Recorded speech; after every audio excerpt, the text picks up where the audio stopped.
September 24th, 1971 was the last day at the time 16-year-old Kathy Marie Moulton was seen. Kathy planned to attend a dance during that night in her hometown of Portland, Maine. She asked her father to drop her off on Cumberland Avenue that evening. Kathy wanted to purchase a pair of pantyhose and some toothpaste before preparing for the dance. She stopped by a music store on Forest Avenue later in the day to visit a friend. She told her friend she would see her at the dance that evening, and then said she was going to walk home, which was about 1.5 miles away.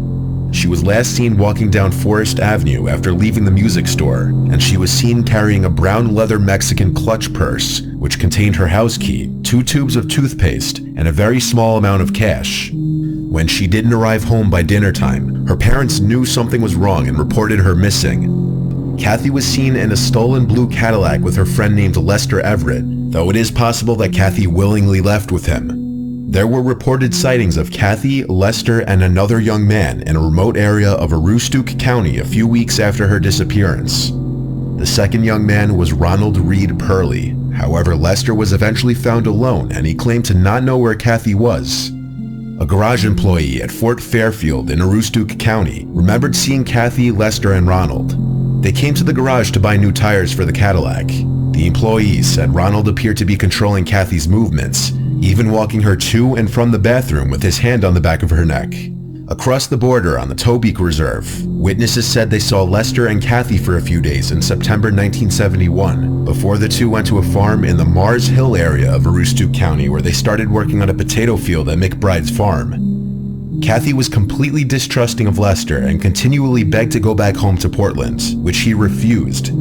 Kathy befriended a teenage girl who worked on the fields. The girl said Kathy was nervous about her parents being upset with her, and that they were probably looking for her. According to the girl, Kathy also cried often and seemed fearful of the other men working on the farm, and she often said she wanted to go home. Lester became tired of Kathy's constant complaining to go home, so on the evening of September 29, 1971, while the other field workers were enjoying a bonfire, Lester got behind the wheel of the stolen car with Kathy in the passenger seat, and he told her that they were going for a ride. She begged him to drive her back home, but he didn't. Lester returned the next morning and said that he had dropped her off at another camp, when in reality, he had brought her back across the Canadian border to the Tobique Reserve and left her with Ronald. At the end of the potato harvest, Lester and a few others left for Florida to pick oranges. He never returned to Maine, and when questioned, he said he did not know what happened to Kathy. Lester died of cancer in the mid-1980s, at the age of 35. Ronald, who had served time for rape and home invasion, has long been a prime suspect in this investigation. He has refused to cooperate with police, even when he was offered immunity from prosecution if he would provide details as to what happened to Kathy. Investigators have considered the possibility that Kathy was killed by Lester and that he left her body in the woods of Aroostook County. But this theory is unlikely, since some of Ronald's relatives would later verify the fact that Lester had dropped her off at their home, and they would claim that one of their relatives had harmed her. It's unknown if this is what happened. His family has refused to cooperate with police about Kathy as well. Investigators believe she died on the Tobique Reserve sometime before Thanksgiving of 1971, but they never had enough evidence to file charges against anybody, or even get warrants to search Ronald's family home. In 1983, a hunter said he came across a skeleton in the woods near Smyrna, Maine, surrounded by female clothing. Some investigators believe the remains were Kathy's. The hunter was unable to retrace his footsteps and lead police back to the site, however, and the bones were never seen again. Kathy was a junior at Deering High School at the time of her disappearance, and her peers said she seemed like a happy girl with no reason to run away from home. Her father died in 2017, but her mother is still alive and continues to hope for a resolution in her case. Mary Virginia Carpenter was a 21-year-old girl from Texarkana, Texas, who went missing in Denton in the summer of 1948. She was last seen by a taxi driver around 9:30 p.m. on Tuesday, June 1st, 1948. She left her home in Texarkana and took a train to Denton, 6 hours away. At the station, she took a taxi to the Texas Women's University, where she was planning to complete a summer term. She transferred from the University of Arkansas after she decided she wanted to enter a different career field. Mary first enrolled in the Texas Women's University during the 1945 to 1946 school year, and then took a break from school to help her mother who had fallen ill and to save money. Mary once again enrolled in the school for the 1948 summer term, where she planned to begin training as a laboratory technician in the autumn, but she disappeared just before the summer term began. The cab driver who had seen her last, Edgar Ray Zachary, later stated he stopped in front of Brackenridge Hall, a building on campus, at 9 p.m., and Mary gave him a ticket for her trunk and paid him $1 so he would pick it up for her from the train station the next day. Edgar stated that after she got out of the taxi, Mary approached two young men standing near a yellow convertible that he believed to be a Pontiac. Edgar stated that one of the men were tall and the other one was chunky.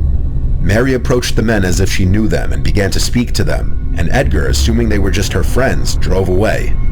She never checked into her dorm in Brackenridge Hall and was never seen or heard from again after this moment. Some of Mary's former boyfriends stated she became infatuated easily and speculated that she ran away with a lover, but her family did not believe that she would leave without telling them, as Mary was very close with her family and it would just be completely out of character. She had previously been engaged, but broke off the relationship just weeks prior to the wedding. Police zeroed in on her boyfriend Kenny Branham and the cab driver Edgar. Kenny passed the polygraph tests and insisted that Mary would have no reason to run away. She didn't have a lover coaxing her to run off, no jealous exes, no wishes to leave her life behind. Kenny was also the first to report Mary missing to her mother, making his involvement unlikely. On top of that, Mary was looking forward to starting her semester at college. This led investigators to conclude that she had been taken. Police shifted their attention to Edgar and learned he had a record for petty crimes and a reputation for being abusive. He was charged with attempted rape in 1957, but the charge was dropped after the victim asked authorities not to prosecute. Edgar's wife stated he had been home with her from 10 p.m. onwards on the day Mary disappeared, but 10 years after her disappearance, his wife told police she lied to them, and her husband had not actually arrived home until 2 or 3 a.m. that night. Edgar died in 1984. He was never charged in connection with Mary's case, but he remains a suspect, although he did pass 2 polygraph tests in her case. In the winter and spring of 1946, 5 people were murdered in Lover's Lanes in Mary's hometown of Texarkana. Lover's Lane is a secluded area where people kiss or engage in sexual activity in their vehicles. This meant all 5 victims were young, around Mary's age.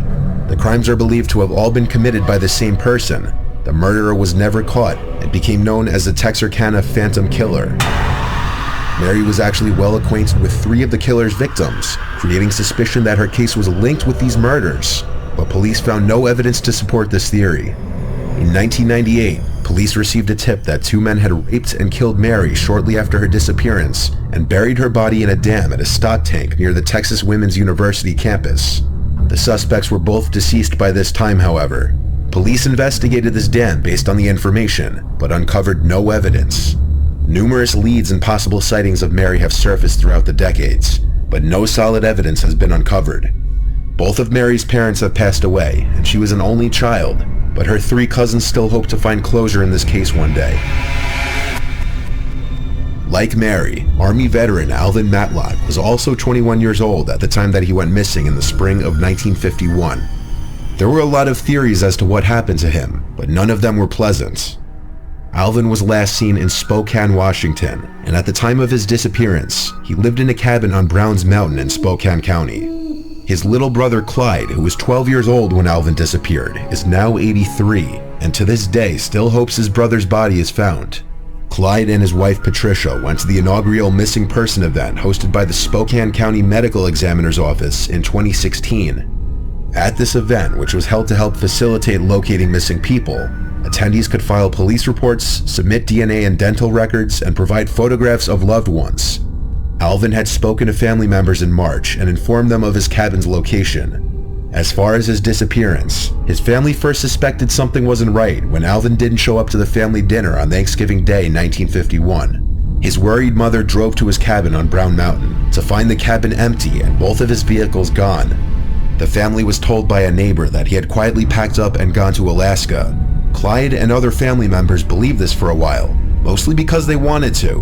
But as the years passed and there was no contact from Alvin, it became clear he was not in Alaska.